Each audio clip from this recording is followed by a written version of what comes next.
নমস্কার বন্ধুরা, মানবীর রান্নাঘরে আপনাদের সবাইকে স্বাগত জানাই। আজকে আমি একটা সামার স্পেশাল রেসিপি নিয়ে এসেছি বলতে পারেন। শসার রায়তা ভীষণই উপকারী এবং যথেষ্ট ভালো খেতে। সেটা খুবই সিম্পলভাবে করেছি, অনেক রকমভাবেই করা যায়। আমি সবচেয়ে সহজ পদ্ধতিতেই করেছি এটা। এর জন্য আমি নিয়ে নিয়েছি 350 গ্রাম টক দই।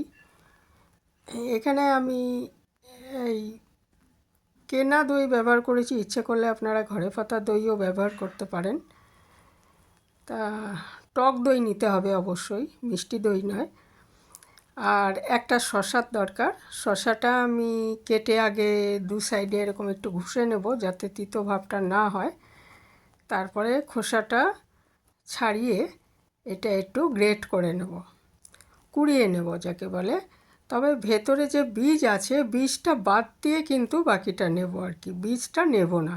হ্যাঁ, ধারের অংশটাই নেব, ধারে বা আর মানে বীজটা বাদ দিয়ে বাকি অংশটা ওটা কুড়িয়ে রেখে দিলাম। আর ওই দইটাকে আমি একটা পাত্রে নিয়ে এটাকে একটু ফেটিয়ে নিচ্ছি, হালকা হাতে ফেটিয়ে নেবো। এমন ফেটাবো না যে একেবারে ইয়ের মতো, মানে লস্যি বানানোর মতো, হালকাভাবে ফেটাবো।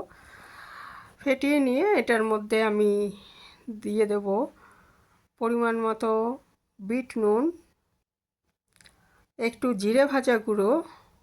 জিরে ভাজা গুঁড়োটা খুব কড়া করে ভাজবেন জিরেটা, তাহলে রায়তাতে সেই গন্ধটা খুব ভালো লাগে। একটু কড়া করে ভাজবেন, মানে কালো হয়ে আসবে প্রায়। আর একটু কাঁচা লঙ্কা কুচি দিচ্ছি, একটু ধনেপাতা কুচি দিচ্ছি। আর বিট নুনের কথা তো বললামই, ওটা পরিমাণ মতো দেবেন।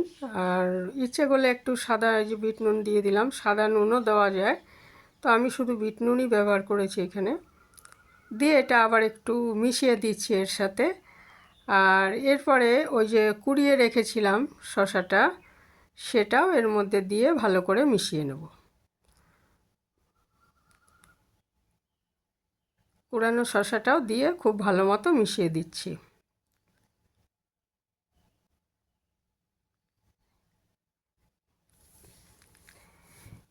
দিয়ে এটা একটা পাত্রে ঢেলে নিচ্ছি, মানে পরিবেশন করার পাত্রে নিয়ে নিলাম। সাজিয়ে দিলাম একটু ধনেপাতা আর জিরে ভাজার গুঁড়ো। তারপর পরিবেশনের আগে এটা আধ ঘন্টা থেকে 40 মিনিট ফ্রিজে ঠান্ডা করে নেব, তাহলে খেতে খুব ভালো লাগবে। পরোটা, যে কোনো রকমের পরোটার সাথে এটা খেতে খুব ভালো লাগে। এমনিও খেতে পারেন, শরীর একদম ঠান্ডা হয়ে যাবে গরমে। তো এই ছিল আমার সিম্পল রেসিপি, এখানেই শেষ করলাম।